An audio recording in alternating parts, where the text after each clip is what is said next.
वक्त लाइव। ओवैसी जी, स्वागत है आपका आज तक के मंच पर। सबसे खामोश इस बार की ईद गुजरी है, लेकिन इन सब के बीच चुनौतियां भी बहुत हैं। इन सब पर चर्चा आपसे करेंगे, लेकिन मेरा पहला सवाल आपसे यही, सरकार में भी मोदी सरकार 2 के आज 1 साल पूरा होने पर आप क्या मानते हैं? क्या सरकार कामयाब हुई है जैसा प्रधानमंत्री कह रहे हैं?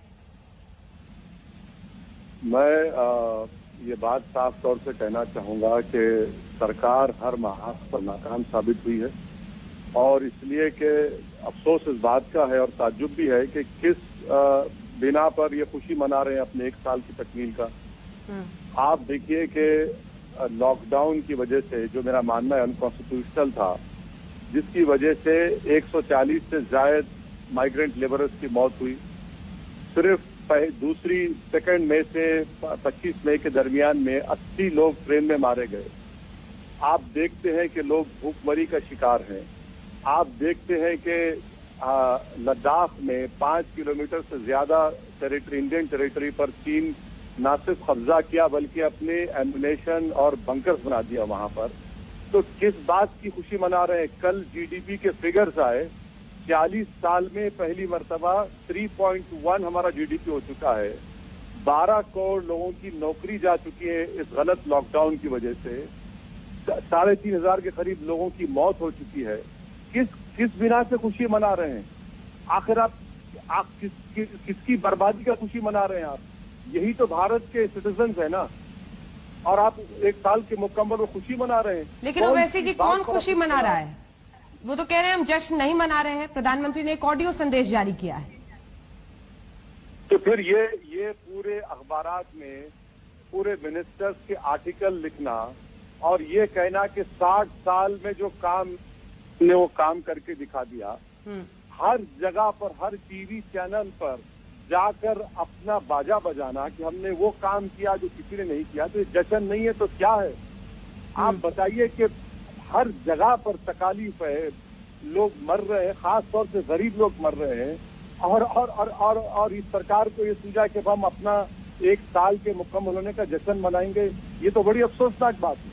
आप लॉकडाउन को असंवैधानिक बता रहे हैं ओवैसी जी, लेकिन इसी लॉकडाउन की वजह से ये मुमकिन हो पाया कि जब विश्व में कोरोना का संक्रमण अमेरिका जैसे मुल्कों को घुटनों पर ले आया, वहीं भारत में हम भारी जनसंख्या घनत्व के बावजूद आज ऐसी परिस्थिति में है कि कम से कम हम लड़ रहे हैं। वरना जो यहाँ पर मेडिकल व्यवस्था है, सब कुछ चरमरा सकता था। आप नहीं मानते, जब हमने लॉकडाउन की शुरुआत की थी, लगभग 3 दिन में केस दोगुने हो रहे थे सर, और अब 14 दिन में हो रहे हैं। क्या ये लॉकडाउन की उपलब्धि नहीं है? बिल्कुल नहीं है। ये लॉकडाउन की उपलब्धि अगर जो सरकार कह रही है, आप ये बताइए, फिर आपने करीब 70 दिन के करीब होने आ रहे हैं। आपका जहां इंटरनेशनल लेवल पर जिन कंट्री से लॉकडाउन किया है, लॉकडाउन जब उन्होंने खत्म किया, वहां पर केसेस पे कंट्रोल किया और उनके नंबर्स गिर रहे हैं। भारत विश्व का एक पहला देश है कि हम लॉकडाउन खत्म करने जा रहे हैं और हमारे केसेस में स्पाइक हो रहा है। पिछले 6 दिन से 6,000 से कम केसेस नहीं आ रहे हैं। और रहा सवाल यूएस की बात, मैडम, वहां पर भारत की जो मिडाइन एज है और यूएस की जो है उससे बहुत फर्क है। हमारे पास 26 साल है, वहां पर करीब 45 ईयर्स है। और एक बात हमको समझने की जरूरत है कि भारत में सिर्फ 5% लोगों की 60 साल के ऊपर है, यूएस में 15% है। हम क्यों यूएस से कंपेयर कर रहे हैं? और जब लॉकडाउन हर मुल्क में खत्म हो, केसेस कम हो रहे हैं, ये वाहिद कंट्री है जहां पर लॉकडाउन खत्म हो रहा है और हमारे केसेस बढ़ रहे हैं और मौत भी बढ़ रही है, लोगों की परेशानी बढ़ रही है। ये किसी जगह पर नहीं हो रहा, सिर्फ हमारे पास ही हो रहा है। अब जरा अन्य मुद्दों पर आने से पहले एक बार मजदूरों का जिक्र चूंकि आपने भी किया, तो जिस तरह की परिस्थितियां बनी, फिर सरकार सक्रिय हुई, बसों के जरिए, श्रमिक स्पेशल ट्रेनों के जरिए मजदूरों को उनके गांवों तक पहुंचाया जा रहा है। आपको नहीं लगता ये वो मानवीय संकट है जिसके सामने तमाम राजनीतिक पार्टियों को एकजुट होना होगा? राज्यों को हम आपस में टकराते देख रहे हैं इन विषयों पर, रेल मंत्रालय के साथ भिड़ी हुई है। ये एक मानवीय समस्या है जिसका मिलकर सबको हल निकालना था। मैडम, और क्या कोऑपरेट करेंगे? आपने अनकॉन्स्टिट्यूशनल अनप्लान लॉकडाउन देश पर थोप दिया और देश की गरीब जनता, जिसको सरकार ने एक पैसा नहीं दिया, वो बर्दाश्त कर रही है। मैं आपको एक मिसाल दे रहा हूं कि हैदराबाद कॉन्स्टिट्यूएंसी में 60,000 मोटरसाइकिल सीज हुए, कई वाकयात पुलिस के हुए, लोग खामोशी से इसका कबूल किए। अब कह रहे हैं कि सरकार का ताउन करना चाहिए। अच्छा भाई ये बताइए, ट्रेन श्रमिक ट्रेन आप बता रहे हैं, 80 लोग कैसे मर गए? सिर्फ 10 दिन में 80 लोग मरते हैं ट्रेन में।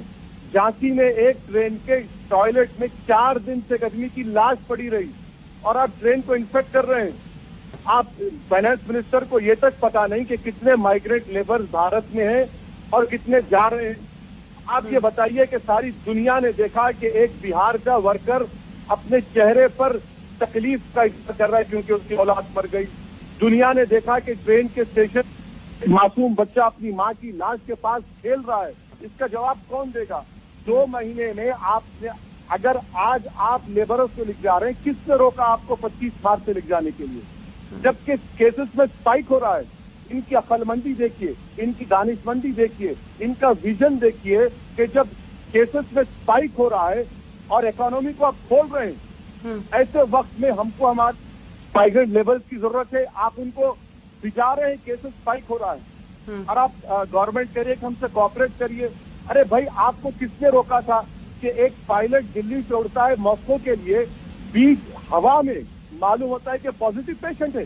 ये आपका ऑर्गेनाइजेशन है कि पायलट को भिजा दे रहे हैं, आप वो पॉजिटिव निकलता है।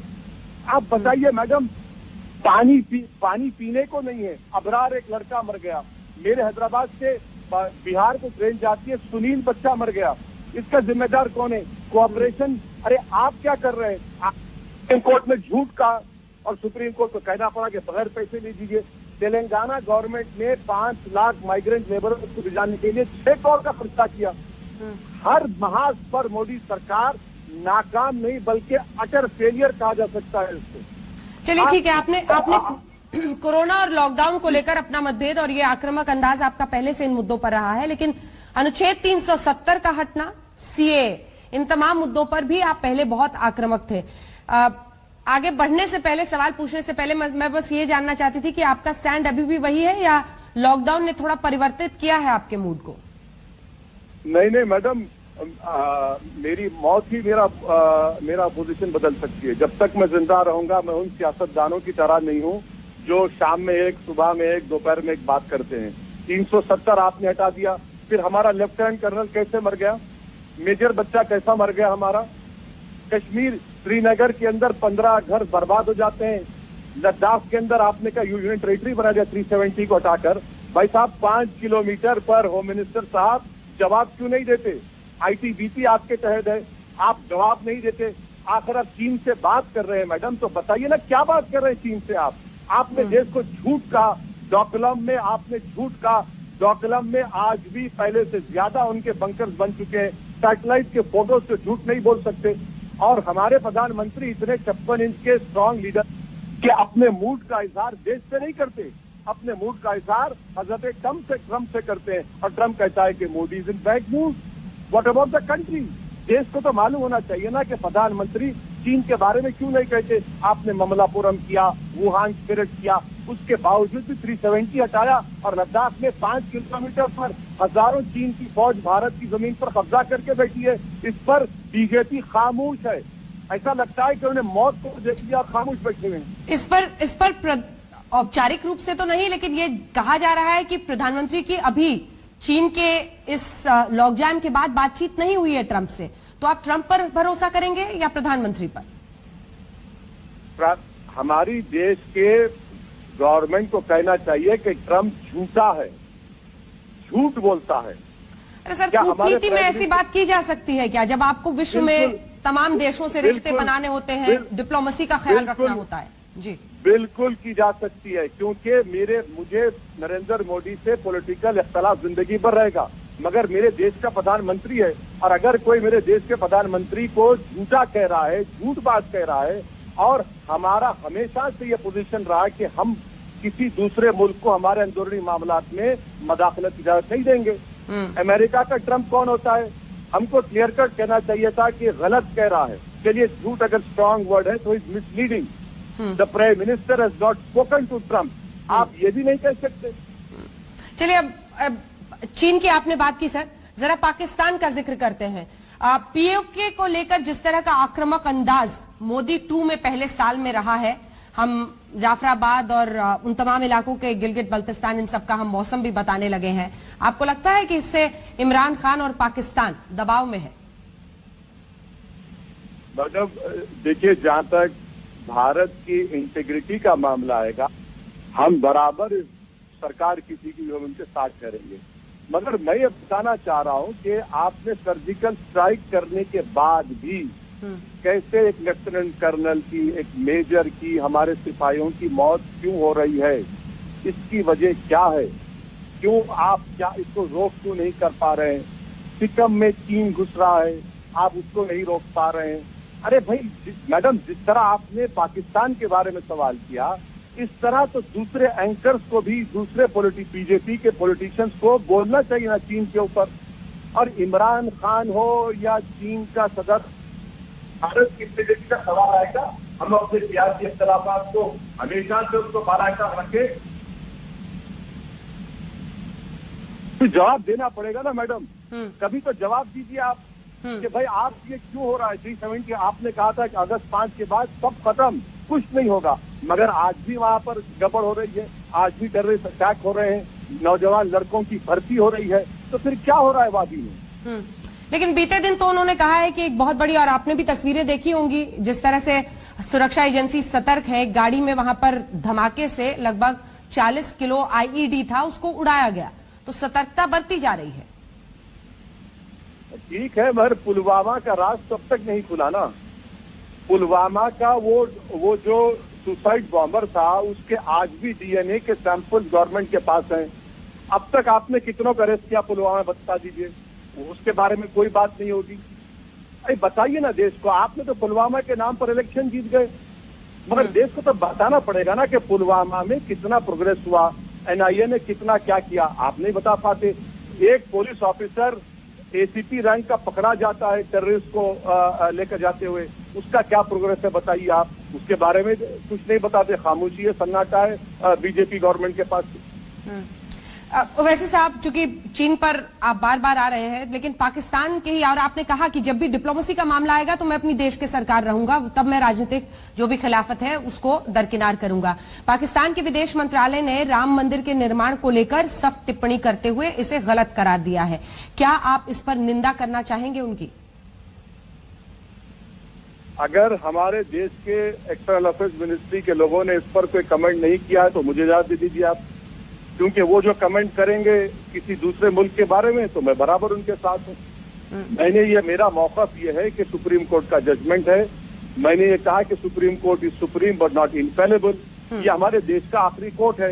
अब पाकिस्तान अगर इसमें मुदाखलत कर रहा है तो फौरन मोदी सरकार को अपने स्पोक्स पर्सन को कहना चाहिए कि भाई साहब जरा टीवी पर आइए, अंजना ओम कश्यप के प्रोग्राम पे बैठिए 6 बजे और फौरन इसके कंडेम करिए। और ये अगर एमपी को बोलना पड़ा है तो बिल्कुल आप सही कह रहे हैं मैडम, मानता हूं कि ये लोग फॉरेन अफेयर्स भी नहीं चला पा रहे हैं कि एक देश की सबसे मशहूर एंकर को एक नादान किस्म के हेट स्पीच बोलने वाले एमपी से पूछना पड़ रहा है कि आप कम से, चलिए मैं कंडेम करता हूं पाकिस्तान के इस बयान को। लेकिन आप एक नादान एमपी हैं ऐसा हम कतई नहीं मानते।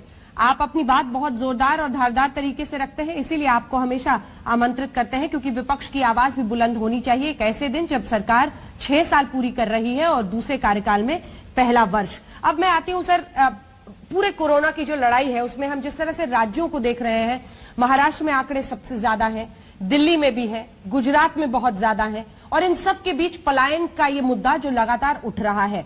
लेकिन दिक्कत यह है कि राज्य भी अपनी भूमिका में कहीं 2 कदम पीछे हटते हैं। ममता बनर्जी कहती हैं कि श्रमिक स्पेशल नहीं, आपने कोरोना स्पेशल बना दिया है, आप ठूस ठूस कर लोगों को भेज रहे हैं। मतलब हर राज्य लगभग, किसी एक को पिकआउट करना शायद नाइंसाफी होगी, उनको कोरोना कैरियर्स की तरह ट्रीट कर रहे हैं। इसका क्या इलाज है? मैडम, मैं आपके सवाल से बिल्कुल मुत्तफिक हूं। मैं तो in non BJP chief minister से पूछना चाहता हूं कि आपने इस लॉकडाउन को कबूल क्यों किया? ये अनकॉन्स्टिट्यूशनल है मैडम। अगर आप स्टेट लिस्ट देखेंगे, स्टेट लिस्ट में law and order, public health तो स्टेट का है। आज क्यों ममता बनर्जी चीखें मार रही है?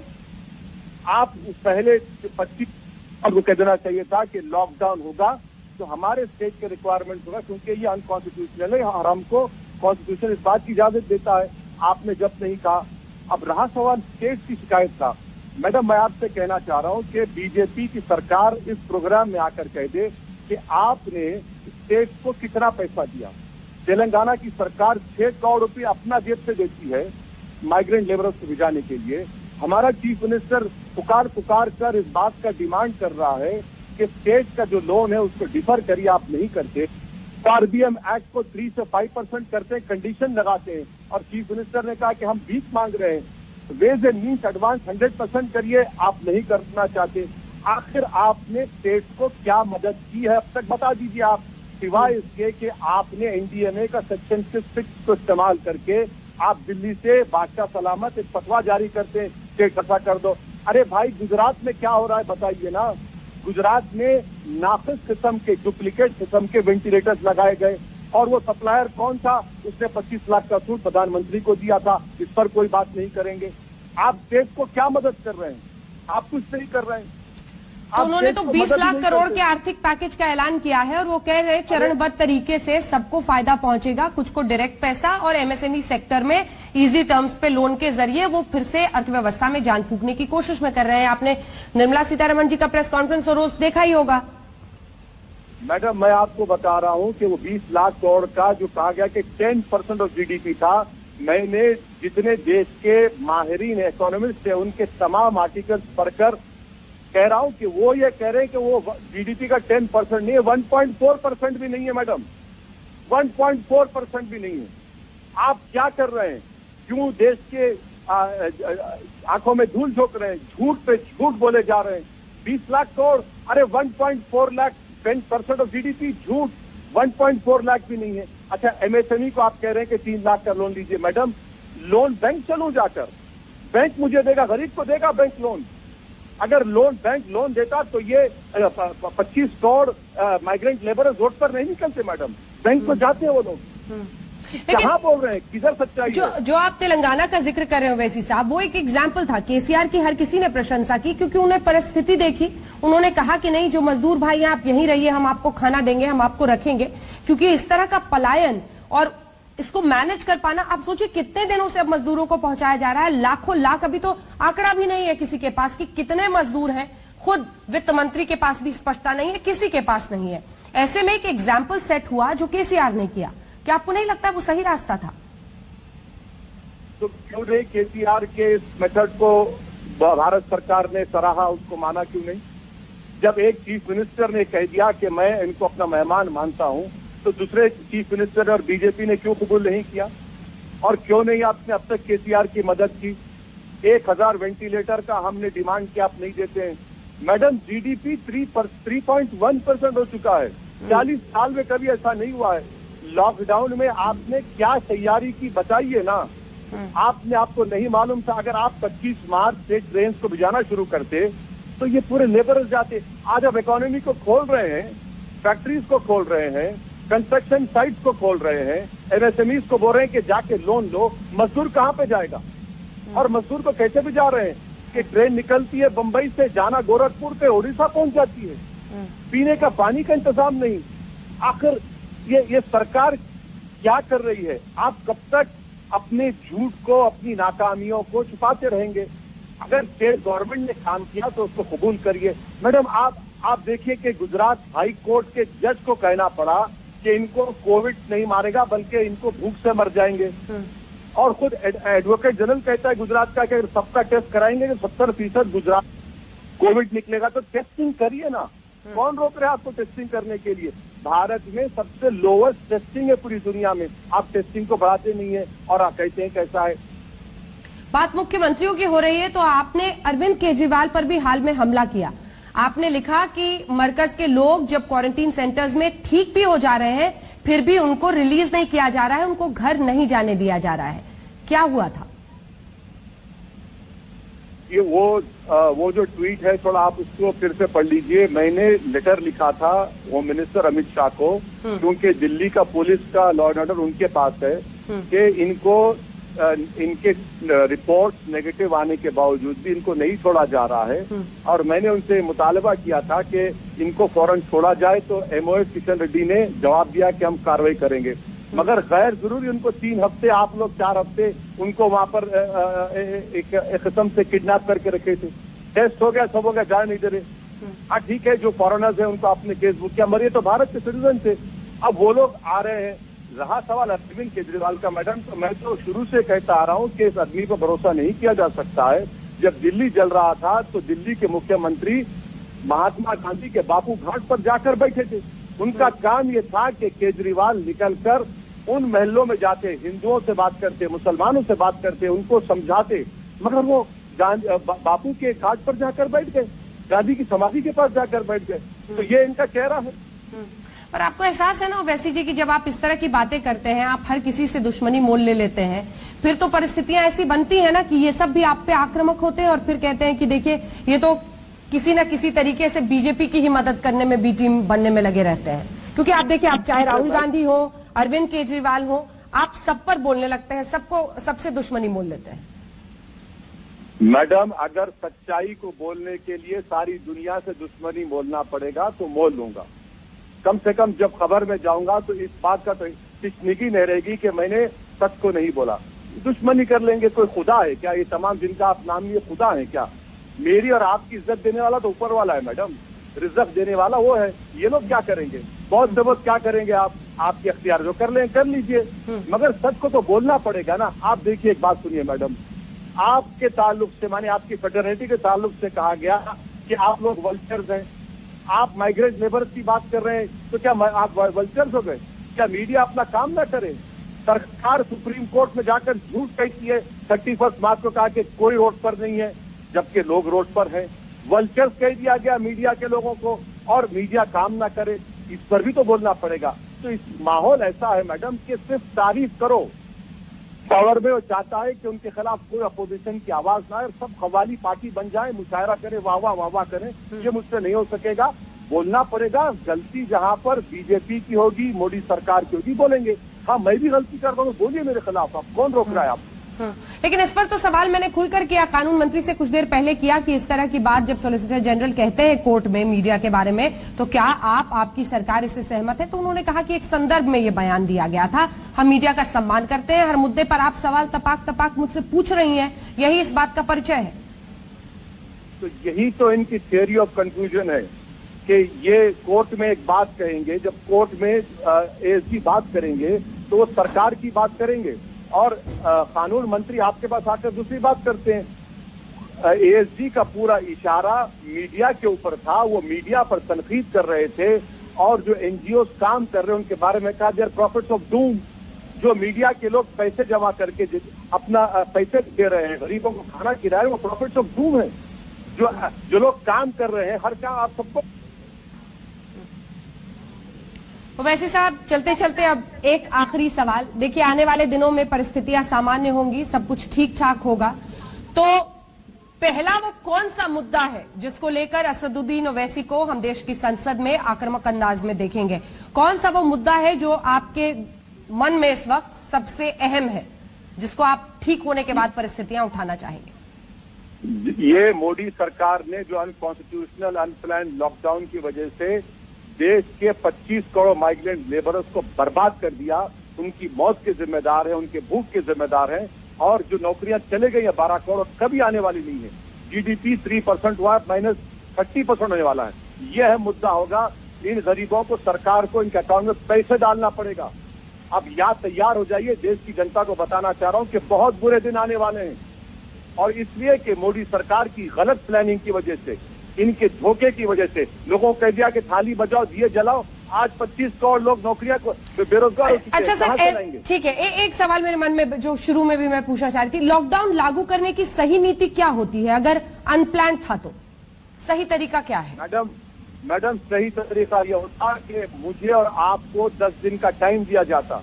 सर, फिर तो संक्रमण बढ़ जाता ना। पहला केस 30 जनवरी को आया था सर।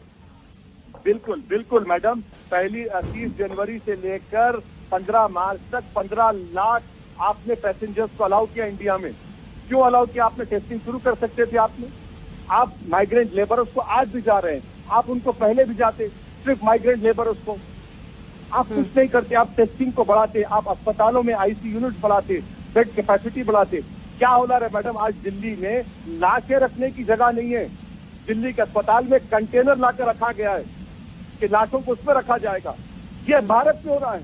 हम चांद पर सैटेलाइट भी देना चाह रहे हैं और गरीबों से इनकी जिंदगी का ये हाल करेंगे। अफसोस होता है कि एक साल के मुकम्मल पर बीजेपी खुशियां मना रही है। अरे आप बर्बादी पर, किसी की लाशों पर अपनी खुशियां मत मनाइए। लेकिन चलते चलते एक आखिरी सवाल, क्योंकि वक्त जरा हमें और मिला है, इसीलिए ओवैसी जी आपसे ये पूछना चाहती हूं कि एक वक्त पर जब ये संक्रमण नहीं हुआ था, कल्पना करना मुश्किल था जिस तरह का विरोध हम सीएए को लेकर आपकी पार्टी की तरफ से देख रहे थे। शाहीन बाग से लेकर तमाम जगहों पर विरोध बहुत ज्यादा हो रहा था, लेकिन लॉकडाउन ने सब पर लॉक लगा दिया।